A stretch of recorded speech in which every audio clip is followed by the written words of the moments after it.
Hani o inəklər, qardaş? Və biz niyə əti Manqolistandan gətiririk? Biz nə yağın kilosunu 30 manata alırıq? Bəs o inəklər şeysə 30 manata biz niyə yağ alırıq? Hansı ki bizə İrandan, filəndən gətirilir, orada qəpik quruşdur o qiymətdə. Niyə biz 30 manata yağ almalıyıq? Niyə biz dünyanın ən bahalı ətini yeməliyik burada?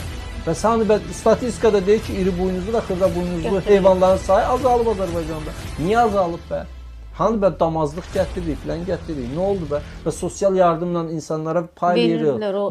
Yarı ölü heyvanlar var idi. Yazıq dedi ki, inəklər yıxılıb ölülər, basıb gözünü çıxardılar ki, sən nə danışsan, hə? Məşğulluq İdarəsinə müraciət eləmişdim, sağ olsunlar. Müraciətimizə baxıldı, baş heyvan veriblər.